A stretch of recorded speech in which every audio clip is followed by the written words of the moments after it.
So I got a job right there. Just continue to do what I do. They hired me. Why, I don't know. So anyway, that's out.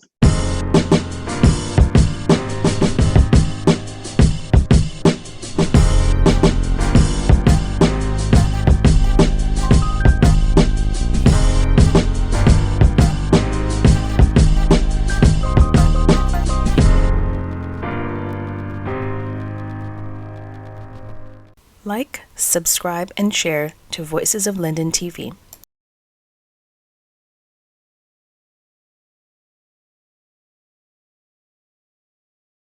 Welcome to another edition of the Let's Talk Show. I'm your host, Andrew James, and today I'm pleased to have with us in studio via Zoom, Mr. Robert Oliver Nicholas Jr., a former Mackenzie High School student, year 1990 to year 1995. Currently, Mr. Nicholas is the owner-operator of Michelle's Painting, located in beautiful downtown Toronto. I'm pleased to welcome Mr. Robert Oliver Nicholas Jr. Hi, Andrew. Thanks for having me. It's a pleasure to be on your show. I know you've been behind me a long time to do this show. I keep telling you that this is going to be the least viewed show ever because I don't find my life to be that interesting. But once again, it's a pleasure. Happy New Year to all your viewers and subscribers. Happy New Year to you, sir. Welcome to the show. Let's take a toast. Cheers to 2022. Yeah, I'm going to show you my car house. So you know it's a car, by far it's a car. Very good. Welcome to the show, Robert. It's so nice to see you after so many years. Can you tell us a little bit about Robert Oliver? Well, first of all, the name says that I'm junior. So my father is Robert Oliver Nicholas. I am kind of a transplant because my mother's from Georgetown, my father's from Linden. So I kind of grew up both places. But my formative years, when I got some sense, was spent in Linden, and by good fortune was spent at Mackenzie High School. So it's a pleasure to be a Mackenzie High School past student, so to speak. Very nicely said, Robert. When you hear the word Mackenzie High School, what comes to mind? An elite high school of Linden, the best high school in Linden, produce some of the best people in Linden. It's kind of like second home to me. Any fond memories of the school? Lots of fun memories. I had up the debating team for a couple of years, which was my way of getting popular because I had no skill. So I couldn't play no football, no cricket, no nothing. So yeah, because at the time, you want to be, you want your little props and whatever. And there was basically two ways to get props: via sports, or if you had benevolence coming your way, i.e., a father who could buy you a car, or, well, not car, anytime bicycle. So you have your 10 speed and your mountain bike and so on, your nice sneaker. I never had those luxuries. Right. So the only way now I could have been recognized outside of the mundane crew, or the nerdy crew, so to speak, was to have something. And fortunately for me, I had a little talent in debating, and unfortunately for Michelle Mosley, which was my debating coach, she kind of bring the talent out. So it was a win-win. So from the time I picked up debating, high school became fun. Before then, it was kind of, because you're part of the North crew, so to speak. Mm-hmm. When you say Mackenzie High School was the elite school in Linden, what exactly do you mean by that? Well, it's a top high school. It's supposed to be there, in my understanding, to train the future leaders of Linden, the future leaders of even Guyana by some extent. But what happens is that I usually say that, but I say it not so fondly anymore because it has a negative connotation towards it now. Mm-hmm. And yeah, so even though I recognize it as that, it kind of segues into a sad, what should I say, a sad reality that I have to face now, or that I'm dealing with now. Right. I watched some of your videos online. Very good videos. I should commend you in doing. I always like to click and watch your stuff. What's with the Irobot name? What is that all about? Well, the Irobot came from this journey that I am in my life, and or this part of the journey that I am at. And understanding that people really treat men as if men don't have any emotion. You know, in the Black society, men are like robots, you know, you just produce. So I find that to be a very negative thing, and it's something that I've dedicated myself to challenge it. So when I say robot now, it's kind of highlighting that this is how you see me, but I am more than this. You know, and I find that is not something, I don't know if it will ever change in my lifetime, but I find it's something that have to be addressed, because men do hurt, men do fear, men have anxieties, you know, have emotions, men cry. Not me, but some men cry. You know what I mean? But, you know, men cry, you know, men hurt just the same, you know, and we need to recognize that. And we need to do more to have them be men and not to have them seen as producers. What is it like being a sole proprietor, or, you know, owning your own business for the last 16 years? I know recently there's a lot of talks in the media of trade jobs becoming jobs of the future. What is this like for you owning your own business and being in charge of being the captain of your own ship? And where do you see the jobs of the future, if I may ask? First of all, being a captain of your ship is hard. You make a lot of mistakes. So I'm not here to tell you that it's a bed of roses. It's very hard. You make a lot of mistakes, but experience is a very, very, very good teacher.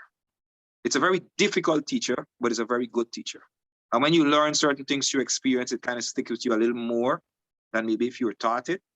So the upside is that you get to fail and you get to succeed as well from your own mistakes and your own learning curves and so on and so on. Not that you can't learn from other people, but I find, yeah, it kind of resonates a little more when you learn from yourself. You know what I mean? There's a positive side, of course, is that, you know, you make your own hours and whatever, but as a sole proprietor, you work twice as hard for half the money. You know what I mean? Because every single thing is on you. Every paintbrush, every can of paint, every painting pans, whatever, it's all on me. You know what I mean? Every customer, I have to earn it. Every job I go on, it's an audition for my company. So I don't get to slack off. I don't get to like do a flimsy job just because it's Andrew James. And then when I go to Michelle Mosley's house, I do a better job because Andrew James is just as important as Michelle Mosley, because he could generate the same type of business that a Michelle Mosley could generate for me. So every single job, I got to be on point all the time. There's no recourse to defer to anybody else. So those are some of the challenges that I have. Now, in terms of the skill trade being the job of the future, I understand that, but I'm a little skeptical about that notion, not because I don't think it's true, but because we've learned to glamorize one section of society. One section of society is seen as important, right? I mean, I'm going to use Ian Murray's phrase here now. So Ian, they could charge me copyright infringement. But if we look at like, if we look at us traveling, if you look at the airport scenario, airplane, we come into contact with, I don't know, maybe our travel agent, the person there at the counter, the security, and maybe the air hostess and the pilot. But there's so many other components to put that plane in the sky to get us to wherever we need to get to. There's a traffic controller, you know, there's a fuel guy, there's a mechanic guy, you know, there's people who are going to be there, but what's the call those people with the little flag and they're waving and pointing and whatever. But he's just as important. You know what I mean? He's just as important in the grand scheme of things. So until we as a society learn to appreciate all factors, you know what I mean? The garbage man is just as important as the doctor, because without the garbage man, the doctor garbage can't go nowhere. So I think that's something that we need to really teach our young ones coming up, that we really have to learn how to appreciate, you know, all facets of life, because everybody is trying to put food on their family table. Yeah, some of it may come from a guy in a tie, another might come from a guy cleaning the trench, but it's no more important than the other. And that's one of the negative things, go back to the elite high school, that I find, because even in the Mackenzie High School setting, we don't really teach that you're a success story, you know, if you don't become a doctor or a lawyer or a bank manager or whatever. You're only a success story when you fall into that lane. And that's not necessarily success. So it's a good thing to see that the jobs of the future are going to be skilled jobs. Maybe then we'll get a little more respect But it's sad to know that at this day and age, a skilled person is providing for his or her family, and they're still not given the same kudos as, let's say, a doctor who's basically doing the same thing, providing for his or her family. Right. Right. Excellent. Nicely said. Anyone you want to shout out from Mackenzie High School, past teachers or former classmates? Okay, well, this is where it gets a little tricky because, yeah, because remember now, I'm a fan of your program. I love your program. You know, I love to catch up with old classmates and stuff like that. But one of the things that I see happening is that there's the big name teachers, Right. right? And I find there's other teachers who would have played, even if it's a minor role, in us being a part of Mackenzie High School and a part of the learning experience that don't really get the accolades. Some of them were not as flamboyant. Some of them were very quiet. Give you an example, like the king of maths in my time, R.B. Kwame. You know what I mean? Probably still is today, right? Yeah, you know, give him, you know, give him his flowers. You know what I mean? Mr. Kwame, don't come after me for no lesson money. The time has passed. But you know, give him his credit. But Lance Prasad was my math teacher. And okay, even if we don't want to say he wasn't as good, he still laid the foundation that Mr. Kwame was able to build on. You know what I mean? So I don't want to hear people shouting out Mr. Lance Prasad. When I started Mackenzie High School, there was a guy named, I think it's Martin McDougall was his name.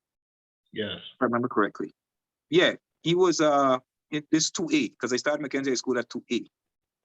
He was part of the apparatus. I don't hear anybody mention him. There was a woman named Miss Gary, used to teach French. There's a woman named Miss Jones, used to teach English.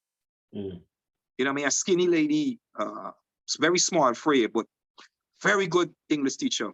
Miss Pang. Miss Stevens taught me business. Clothing and textile. Another Miss Stevens, again, I don't think they were related, because one was red skin and one was dark. But Geraldine Stevens taught me clothing and textile. There's a woman named Miss Britton, used to teach food and nutrition. So all of these people, all of these teachers would have sacrificed their life to give us some sort of education, even if they didn't teach you directly. You know what I mean? Because not everyone has the wow factor. Not everyone is blessed to have that life-changing moment with the student. You know what I mean? But they were still part of the apparatus that would have allowed or provided the environment for you to have that. You know what I mean? Jamela Bailey, Leon Roberts, Good Luck was our PE teacher. You know what I mean? Rutherford was our PE teacher. You know, Miss Gittins, we used to call her another name, but I'm not going to say it now. You know, the secretary for years, but she was still part of the apparatus. You know what I mean? So I don't think enough credit is given to people, teachers, not because, you know, they weren't great in our lives. Like for me, my two teachers would be Michelle Mosey is the boss, Ingrid Bommel is the next boss. You know what I mean? Because they were both my debating coaches. So because we spent so much time together, we end up having a good, like a mother-son bond. You know what I mean? But that was facilitated by Roger Small excusing me from class, Miss Pang excusing me from class. You know what I mean? So it's hard now when I think of shout outs. I wish more would be done to give these, you know, people who, like I said, you know, George Daniels with his cigarette and his short jack. You know what I mean? Because they all played a part. George Daniels, who taught me to play chess. As a matter of fact, George Daniels is the first person I saw debate that drew me to debating. You know what I mean? Long before Michelle Mosey came into the picture. So I think more needs to be said of these people. In terms of classmate, everybody was a classmate at some time or the other, because sometimes you had to X to go to classes, and then they only separate you after Form 3.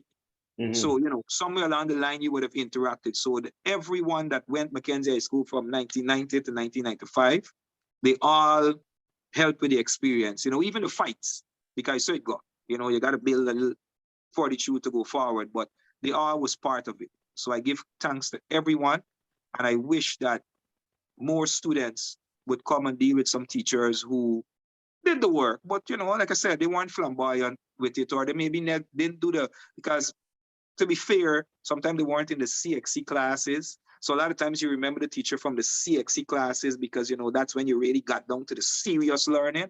Right. But it started from Form 1, started from Form 2. It's just that those teachers never really grow with you or went over to main building with you.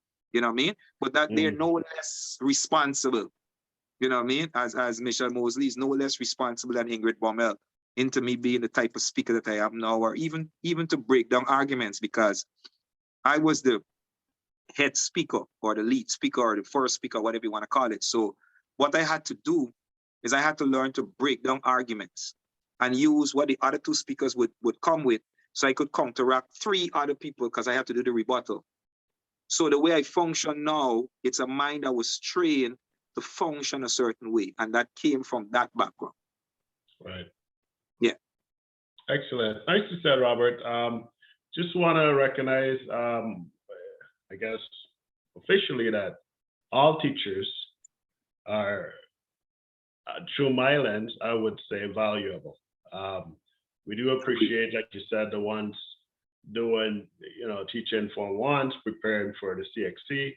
I think earlier you said if it wasn't for the lads beside that taught us 2 times 2 is 4, we wouldn't be able to transition on to the Aubrey Kwame who's teaching you pi r square equal to blah, blah, blah. Exactly. So they've all, on a serious note, influenced change in their lives in a very positive way. It being from the home economics to the arts to the science to whatever, the woodworking, they've all done as well. And I will say publicly that they are continuing to make a difference even today. And just to answer your question there, Robert, we do periodically reach out to a lot of teachers, but for some of them, they're not comfortable coming on because of their private medical conditions, and some of them are just shy.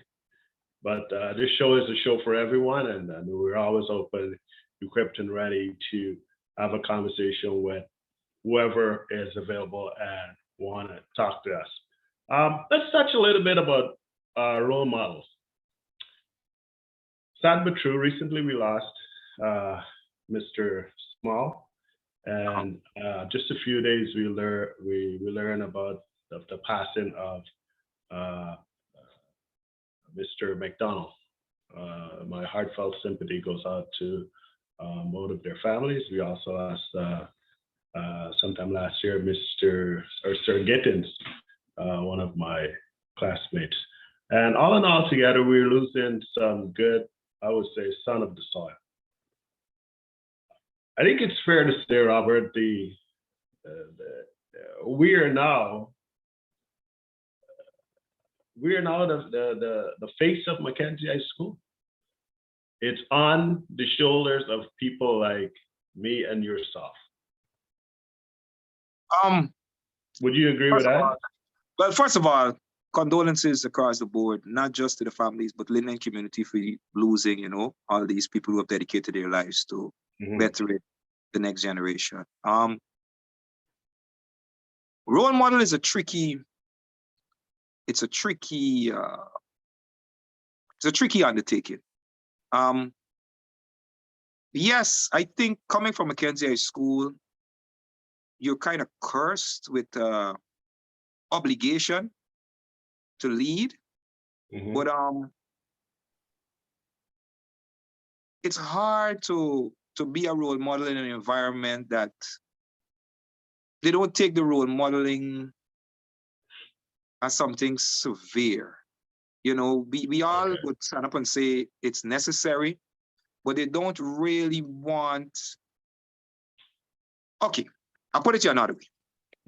How many awards have we seen, maybe in the last 10 years, goes out to role models? How many people take the time to say, you know what, this man is a great role model. He's been selling sweetie on the corner for, 20 years with his little flambeau and his little onesies, whatever, but he always have a positive, because what happens, you see, this is the thing, right? This is the thing. No, this is where it gets tricky, because he may not be smart, he may not have no education whatsoever, but every single time the students pass, he would allow them to take a Chico, some positive word, child, make sure you hurry up and go, rain coming, or, something of that nature. Some positive thing. Maybe he would see, 2 students in a fight, and he would be there to say, hey, y'all stop fighting. I know your mother, go home, Miss Patsy's son, or whatever. Nobody give credence to those people. So what has happened over time is that those people just kind of shut down. because it, there's no reward for it. Now, one person might remember Miss Vera and go and see her and shake her hand, but that's 1 out of 5,000 people that passed. Miss Vera and her passed. Miss Grace hand. You know what I mean? So I think if we're gonna accept that, you know what, this is necessary in our community, the role modeling is necessary, we also have to accept freedoms needs to be given to these role models. I think somebody's trying. Will be given to these role models, because it's unfair for you to ask Ian Murray to donate his time, and I'm using his name loosely just because he's a colleague of ours, to donate his time, and then, there's no return for it. People say, oh, well, you don't need no return. Yes, you do need return, because you know what? It's your time, it's your energy. It could be spent on doing something else.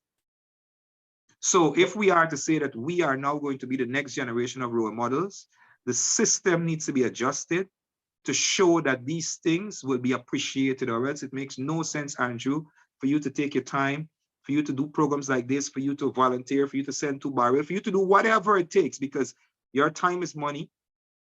You know what I mean? It's your energy, you have your family, you have your responsibilities, and you're taken away from them to help somebody who you determine to be unfortunate.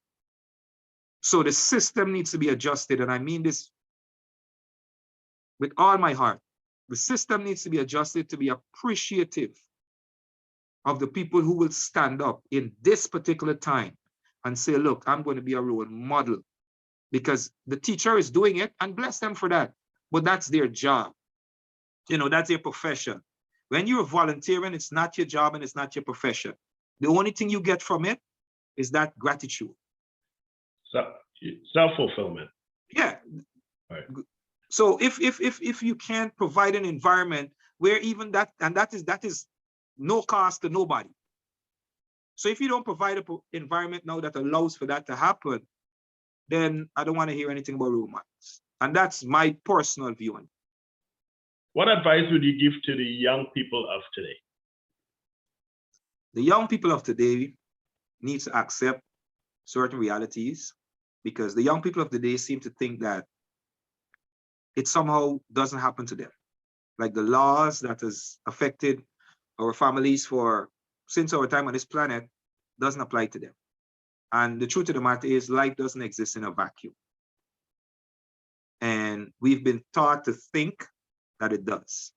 We've been taught to think that the end justifies the means, not realizing that the means is what you have to live with.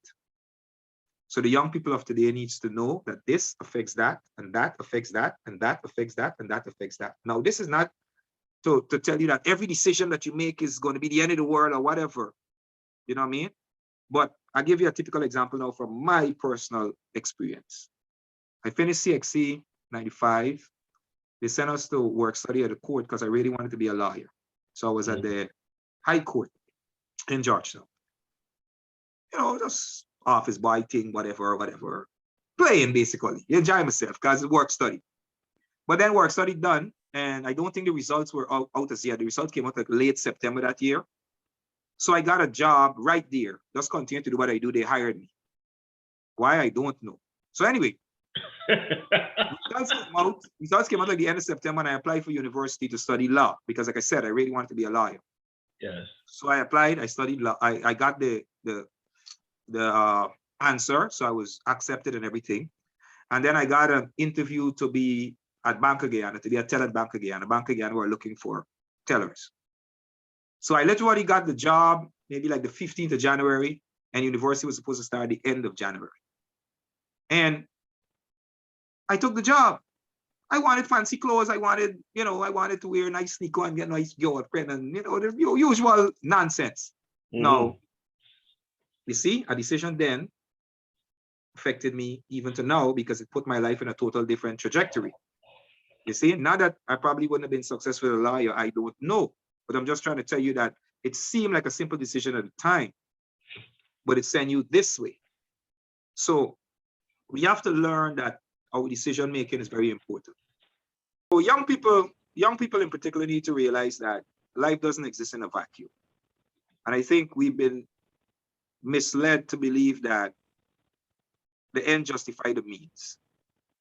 So young people have to understand that this becomes a part of that, and that becomes a part of that, and that becomes a part of that. This is not to say that you're going to, every decision is going to be the end of the world, and, if you don't get a shoe and whatever, that's not what I'm talking about. But I'm talking about, you need to, first of all, take responsibility for your actions. And you need to understand that you need to own these actions, and that's how you're going to get better.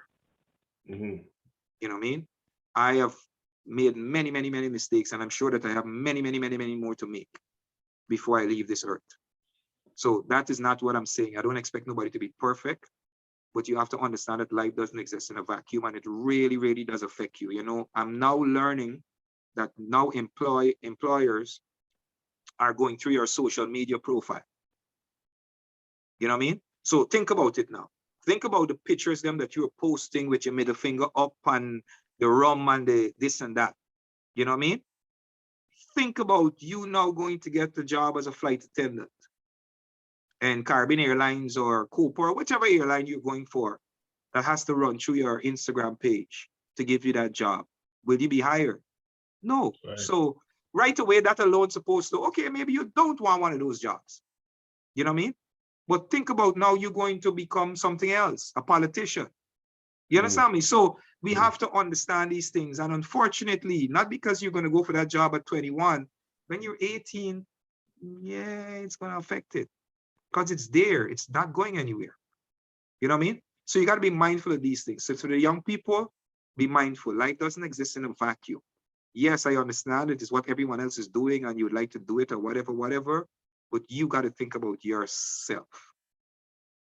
And don't limit your options. You put a tattoo on your face right now, certain jobs you can't get. Yes, it looks cool, but you know what? What you're doing now is basically limiting your options for the future.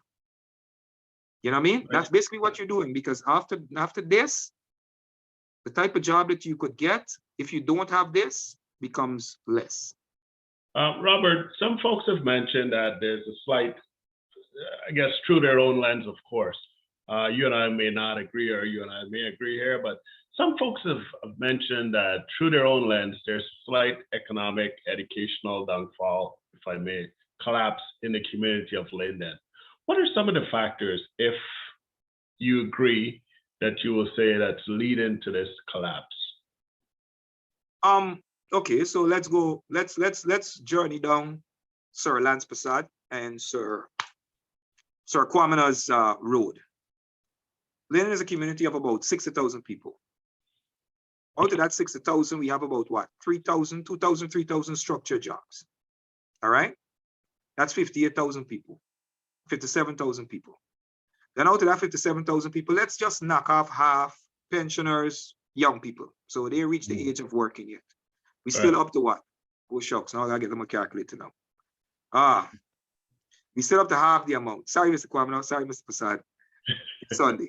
You know what I mean? So 25, so 26,000 people that is capable of working. That basically don't have no job in a structured environment. So even if you want to take off another half and say they're driving the boat or they're running taxi or what have you, touting, whatever, selling the market, whatever they're doing to make ends meet, you still have 13,000 people basically gazing. You know what I mean? And you can't really do nothing with that. These are not 30,000 people who are pursuing a higher education. You know what I mean? They're just basically sitting there. And even if you are not one of the 13,000, because, you got your job and you're teaching at Mackenzie High School or what have you, you're still affected by that. Right. You know what I mean? These are the people who are hanging on the corners. These are the people who making you feel unsafe in your own home. You know what I mean? These are the people who are leading your children to negative behavior because their children are not doing anything. You know what I mean? So you're directly touched by it, whether you want to accept it or not. So with that said now, how do we fix it now? All right. First thing we need to accept is that me and you and our generation are the first that are coming out of Linden without that direct pipeline into the bauxite industry. Right. Right? That's first. We need to understand that. We are dealing with it. There was no blueprint. We are now trying to deal with it. So our kids, them now, there's basically nothing. We have to accept it as truth, and we have to find a way now to move past that. And unfortunately, we have not. Because even with this grim economic situation, right, we still have the upsurge in religion. There's more churches now, there's more mosques now, you know what I mean, than ever before. But there's no real economic empowerment to the masses. And we're finally starting to accept that it's not coming. So, yeah, it's dismal at this point in time, but just accepting that reality is what we have to start with. And then from there, we could have some sort of plan. I don't know everything about the plan, but even that reality is hard for us to accept as a people. So as Lindeners, we have to really understand and accept that there's no help coming, that we didn't know what we were going to do post bauxite. And now we're trying to find a way to get out of it. Because one of the things about the structured jobs, if you look at most of our structured jobs in Linden, it's government jobs. You know what I mean? So we're directly dependent on the central government at all times. We have to learn how to get out of that. And I'm sorry, but remittance is not our ticket out. You know what I mean? Like, you know, they just announced in Canada that groceries are going to be $1,000 more than groceries for last year. So remittance money will die out. It may not be totally non-existent, but it will get less because here it is better than where it is. So you cannot build an economy on benevolence. So Rob, for folks watching this, I mean, we can talk about the multiplier effect of money and this and that, and bauxite created 10,000 jobs, which multiplies and create an offset of an additional 5,000. We can get into all of that, but like you said, the reality of the bauxite and the OMIs and all these big names is that they're no longer there. Are you now talking about self-reliance, people planting, people farming, people doing, I guess, poultry and I guess developing the community that way and building blocks, creating jobs for themselves instead of, I guess, depending on these public sector jobs? I think earlier we both agreed that sometimes if you work for yourself, especially in Guyana, you can end up doing a job where you're working with your hands, but if you look at it, the big picture, you could potentially be making more money than a young doctor who is a medical superintendent at the hospital. I personally know of someone that's into the poultry farm business that's making much more money, double the salary of a medical superintendent at a hospital. I agree that self-reliance is definitely one of the answers to the question. Not everybody is trained to be self-reliant, I find. Like even with my business and my sole proprietorship or whatever, it's not something that I would hastily recommend to everybody because the level of discipline that it takes to get up every morning to go do a job. Okay, I'll put it to you this way. If you're working at a bank, you have to be at work by 8 o'clock. Now, there are consequences for that, right? You got to punch in or whatever. If you don't come 5 times late, you get a letter or whatever. When you work with yourself, you have to have that discipline to be at work for 8 o'clock because there's really no punching, there's really no nothing. You just have to have that self-discipline. Same thing with the self-reliance, like, you know, me in the cottage industry, the poultry, the farming, the whatever. Obviously, you have the land for it, but, you know, not everybody possesses that discipline. Like, even if you look at right now, a cottage industry is, the taxi industry is a cottage industry. You know what I mean? How many times you need a taxi in Linden and can't find one? Because the guy either drink it on the car or the guy got home on some runnings or whatever. You don't even have the discipline to be out there from 9 to 5 because you got other things to do. So self-reliance, yes. Cottage industry, yes. Finding other ways to earning money, yes. I totally agree with that. But there's a discipline that comes with it that I don't think everyone possesses, right? And I think that's something that we really need to understand because it's very easy for me to, you know, you talk to the young people in Linden, you know, you ask them, you know, what do you need? Oh, I need a car. I need to run taxi. So you get them a car, you invest in them and get a car, whatever. But most of the time, you just want a car for stunt and pose and drive up and down like he's a stupid person and take enough picture. Right. You know what I mean? So I find not everyone could do it. It's a nice idea, but not everyone could do it. I think we need to start being more biased towards Linden in terms of how we spend our money. That's very important. Whatever little money that we have, I think we should still try to support Linden businesses. I think Linden businesses, though, should also have an understanding of their customer and the customer not having money. So they should try to make their products as affordable as possible. I think, all right, for example, and please, if I disrespect anyone and this is what I'm about to say, let me put up the disclaimer. I mean, no disrespect to no industry in Guyana whatsoever. But a simple thing like buying your drinks, your rum business and alcohol business. Why would you buy a brand of alcohol from Chicken Bar or Cho Bar or what have you that doesn't have an outlet in Linden? That only comes to Linden on a truck, collect all the money and then take it somewhere else. You know what I mean? Like that's how you have to be thinking. Not because you're trying to be anti another brand, but you're trying to be pro Linden. You know what I mean? If you want us to buy, if you want us to, invest in you, you're making thousands of dollars. Set up a little distribution center right here in a Brethren so we could get it work and, think this could be a hub for going in the bush and what have you, you know what I mean? Like we have to create that environment. So the big companies now that are the Answer McCall and all these big companies, again, no disrespect to no company whatsoever, but that's how patriotic you got to be. You know what I mean?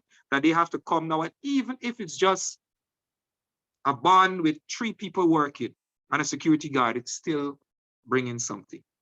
You know what I mean? Shop local. So you gotta fight with your dollars now. So when you go to Cho Bar, you go to Chicken Bar and Cho say, yeah, this beer is on sale. No, I don't want it because they don't have a distribution center in Linden. They're not employing Lindeners. Their distribution center is way over yonder. And they come with a truck, they make a circle, and all the money that goes into that truck goes back that way. No, y'all need to have a bond here. Y'all need to have distribution here. We should be able to drive to that bond, park our truck, park our car, whatever, and come through. You know what I mean? Because when you do it that way, it also make things cheaper. You know what I mean? And it also provides transportation because now those trucks, those guys who are doing the little trucking around the town could actually hang out at those bonds. You know what I mean? So they immediately, you go buy, I don't know, 1,000 toilet paper. They could drop it home for you. So they make a little thing. You understand me? As compared to having to go to town now and whatever. So I'm thinking that that's where the fight should be. Again, attention must be given to the cottage industry because it's very reliable and we've seen it work other places. So the template is there. But I think we need to be a little more biased with Linden and pro Linden. This is not to say not to welcome investors or not to welcome other business people, because when we in Linden go to sell, we would like to think that other people from other parts of Guyana could come and buy from us as well. You know what I mean? But I'm saying that you're still supposed to have that pro Linden mentality and fight with your dollars. Whatever little dollars you have, you fight with your dollars. And if you keep telling Cho or you keep telling Mr. Chicken, due respect to them, that I'm not going to buy this particular rum, then he's going to put the pressure on the distributor to say, hey, man, I'm not getting any sale from this rum. Yeah, it's reasonable and it's the best rum ever. But, you kind of have to put a distribution center here by courts so that, the people them could see you doing something in the community, and I guarantee you they'll support you after that. And that's what you do. You know what I mean? So I find, I know I'm going a little winded here, but I find if you fight like that, you command investment into your community. As compared to now when you're just freely giving your money now to people coming out of the community. Robert, we're just punching up against time here. What do you think we can do as a group or as an association to influence change in the life of a young person at Mackenzie High School? As an association, we have to show them that you could be a carpenter and not be a failure. You know what I mean? You could be a person who's cleaned the trench and still not be a failure. We have to be able to show them that, you know what, people have come through Mackenzie High School and they've gone on to be painters and not be a failure. They've gone on to be so many other things. Hairstylists, nail technicians, all these things come out of Mackenzie High School same way, and some of them are doing really well for themselves. You know what I mean? Some of them have fancier car than even me. You know what I mean? So I'm not, there's nothing to knock about the part that you take to put legal food on your family's table. And we have to really drive home that point and let them know that, you know what, even if you work in a factory, man, even if you're there packing crates, man, once you're putting legal food on your family's table, that's the most important thing. You're not a failure because you didn't turn out to be the pilot that everybody thought you would have been because you used to get fussed all the time. Very nice words of encouragement. I guess to wrap it up, all careers and all jobs should be celebrated and treated with the same level of respect, I guess.